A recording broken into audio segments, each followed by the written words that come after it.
Shout out to inexplicable cuts on your hands. I get like 5 a week. I just pretend they're a mild form of stigmata. Shout out to like the one day in the ripeness cycle when bananas taste good.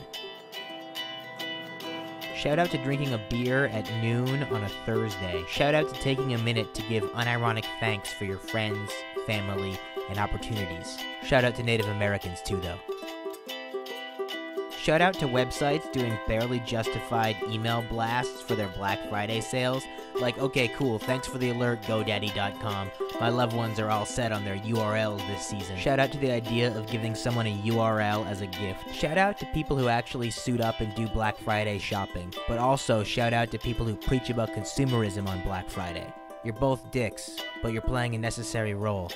Shout out to Rami Malek, the only actor in Breaking Dawn Part 2 who didn't get the memo that you're only supposed to bring your B game to a Twilight movie. Dude was on another level, and I wanted to be there with him. Shout out to Daniel Day-Lewis, Tommy Lee Jones, and James Spader in Lincoln, respectively the head, heart, and balls of that movie. Shout out to Javier Bardem in Skyfall. Somewhere Heath Ledger's ghost is like, yo, respect. And shout out to the Shanghai scene in Skyfall, and how it looked exactly like the first level of Perfect Dark. Shout out to the N64 expansion pack. Shout out to the 90s. Shout out to Philip Roth, who is retiring from writing. Shout out to David Mills, the Stanford professor who came up with the idea of a new ballot measure to do away with California's draconian 3 strikes rule.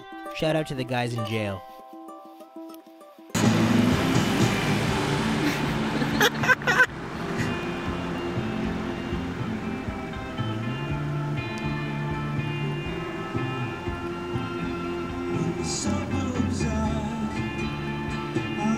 I wonder what they were trying to accomplish.